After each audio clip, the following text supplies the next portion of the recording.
We were discussing about LPP.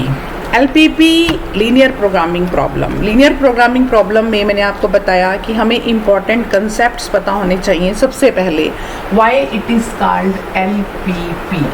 इसको LPP क्यों कहते हैं, ठीक है. लीनियर प्रोग्रामिंग प्रॉब्लम क्यों इसका नाम है, ठीक है. As we know that all the equations are linear, ठीक है. हमारे पास इक्वेशंस जो हैं वो लीनियर होनी चाहिए. Whatever a theoretical problem is given to us, first of all we will formulate that theoretical problem into a mathematical one and that mathematical form is known as linear programming problem. उसके rules हैं. क्या rules हैं? सबसे पहले उसमें एक objective function होना चाहिए कि मेरा ऑब्जेक्टिव क्या है, ठीक है. ऑब्जेक्टिव में मेरा क्या मतलब होता है, either we want to maximise it और मिनिमाइज इट. मैंने आपको बताया था ऑप्टिमाइजेशन का मतलब है ईदर मैक्सिमाइजेशन और मिनिमाइजेशन. अगर हम प्रॉफिट की बात कर रहे हैं तो हमें मैक्सिमम प्रॉफिट चाहिए. अगर हमारी प्रॉब्लम कॉस्ट से रिलेटेड है तो हमें मिनिमाइजेशन करना है. सो अगर कॉस्ट की बात करें तो मिनिमम से मिनिमम कॉस्ट आनी चाहिए, दैट इज ऑप्टिमाइजेशन. प्रॉफिट की बात कर रहे हैं तो मैक्सिमम से मैक्सिमम प्रॉफिट आना चाहिए, दैट इज ऑप्टिमाइजेशन. तो objective function should be clear whether we want to maximise, ठीक है. किसको मैक्सिमाइज करना है? मैं आपको बताया था कोई भी वेरिएबल, ज्यादातर हम जेड लेते हैं, आप कोई भी वेरिएबल ले सकते हो, ठीक है. फिर कितना मैक्सिमाइज करना है? एक तरह की मैं 4 यूनिट बना रही हूँ, ठीक है. मान लो एक यूनिट मेरी 3 रुपए की है. एक तरह की मैं 4 यूनिट्स मैन्युफैक्चर कर रही हूँ और 1 यूनिट को मैं सेल करती हूँ 3 रुपीज़ में. तो मेरा प्रॉफिट कितना हुआ? 4 मल्टीप्लाई बाई 3.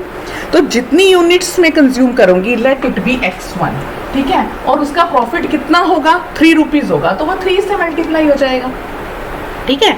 सिमिलरली कोई और प्रोडक्ट मैन्युफैक्चर कर रही हूँ, उसके कितनी यूनिट्स हैं? x2, ठीक है. उसका प्रॉफिट अगर 5 रुपीज़ है वो 5 से मल्टीप्लाई हो जाएगा.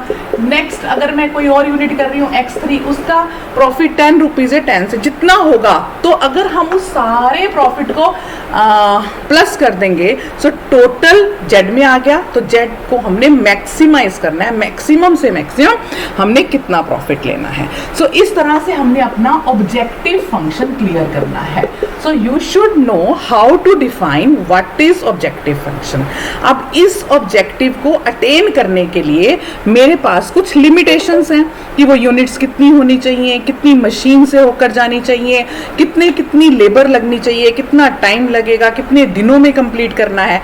वो सारी लिमिटेशंस को मैं अगर लीनियर फॉर्म में बनाती हूँ वो मेरे कॉन्स्ट्रेंट्स आएंगे, ठीक है. उनको बोलते हैं हम कॉन्स्ट्रेंट्स, ठीक है. तो आपको पता होना चाहिए कि मेरे कॉन्स्ट्रेंट्स क्या हैं. मेरे कॉन्स्ट्रेंट्स मींस लिमिटेशंस. मेरा ऑब्जेक्टिव फंक्शन क्या है और जितनी यूनिट्स हम प्रोड्यूस कर रहे हैं x1, x2, x3, ये सब नॉन नेगेटिव होनी चाहिए. ये आप सोच सकते हो ना, यूनिट्स तो कभी भी नेगेटिव नहीं हो सकती. या नहीं प्रोड्यूस की 0 है, या कुछ प्रोड्यूस की 2 की, 4 की, 10 की, but they can't be negative. तो ऑलवेज रिमेंबर जो आपकी यूनिट्स हैं, जो आप x1, x2, x3 वेरिएबल ले रहे हो, they are non negative in nature. तो थर्ड इंपॉर्टेंट पॉइंट है कि x1, x2, x3 they all should be greater than equal to 0. ये सब ग्रेटर देन इक्वल टू 0 होने चाहिए. तो इस तरह से आप किसी भी लीनियर प्रोग्रामिंग प्रॉब्लम को मैथमेटिकल रूप दे सकते हो, मैथमेटिकली उसे सॉल्व कर सकते हो, ठीक है. तो ये है हमारा how to formulate linear programming problem into the mathematical one, ठीक है. जो बुक मैं आपको कह रही हूँ SD शर्मा की बुक, मैं इसकी PDF भी भेज दूंगी, तो आप उसको ट्राई करके करोगे. इसका एग्जाम्पल 2, एग्जाम्पल 3, एग्जाम्पल 4, एग्जाम्पल 5 कि किस तरह से हमने LPP की प्रॉब्लम को मैथमेटिकली फॉर्म में सबसे पहले थ्योरेटिकल प्रॉब्लम है, उसको मैथमेटिकल फॉर्म में कैसे कन्वर्ट करना है. मैंने आपको पहले भी एक प्रॉब्लम पढ़ के बताई थी और उसको हमने मैथमेटिकल फॉर्म में कन्वर्ट किया था. सबसे पहले उसका ऑब्जेक्टिव फंक्शन लिखो और फिर आप उसकी यूनिट्स लिखो, ठीक है. अभी जैसे मैंने मान लो ये एक बनाया मैथमेटिकल फंक्शन जिसमें ये है एग्जाम्पल 2, ठीक है. इसमें मान लो ऑब्जेक्टिव फंक्शन मेरा आ रहा है p is equal to 8x1 plus 5x2, ठीक है. ये मेरा है ऑब्जेक्टिव फंक्शन, ठीक है। सब्जेक्ट टू द कॉन्स्टेंट्स क्या है, 2x1 plus x2 less than equal to 500, x1 is less than equal to 150, x2 is less than equal to 250, ठीक है। अब ये है मेरे कॉन्स्टेंट्स, ये क्या है मेरे कॉन्स्टेंट्स, ये मुझे दिया हुआ है, ठीक है, कि ये मेरी लिमिटेशंस है। नॉन नेगेटिविटी थर्ड क्या है, x1 x2 should be greater than equal to 0। ये सारी की सारी प्रॉब्लम क्या है, this is known as an LPP। In the next lecture we will see how to solve a linear programming problem, ठीक है। तो सबसे पहले एक थ्योरेटिकल प्रॉब्लम को मैथमेटिकल फॉर्म में कैसे कन्वर्ट करना है। अब इसकी प्रॉब्लम क्या बनेगी, देखो, फाइंड x1 एंड x2, ये निकालने ना कि कितनी यूनिट मैं प्रोड्यूस करूं कि मुझे 8 रुपीज प्रॉफिट होगा उतने यूनिट से मल्टीप्लाई करके, और 5 रुपीज को अगर मैं जितनी यूनिट x2 की प्रोड्यूस करूंगी दोनों को प्लस करूंगी, वो मेरा p आ जाएगा। तो मैक्सिमाइज की प्रॉब्लम हो गई कि मुझे p को मैक्सिमाइज करना है। तो आप इसकी प्रॉब्लम को डिफाइन करो कि find x1 x2 such that the profit p is equal to 8x1 plus 5x2 is minimum, is maximum. इस तरह से x1 और x2 की वैल्यू फाइंड आउट करो। Find x1 and x2 such that profit p is equal to 8x1 plus 5x2 is maximum subject to the constraints this and this, तीनों लिख दो, ठीक है। तो आपकी ये LPP है। अब देखो ये क्या कहता था, अगर इसकी हम थ्योरेटिकल प्रॉब्लम को देखें, एक company produces 2 types off hats, 2 तरह के हैट्स प्रोड्यूस कर रही है।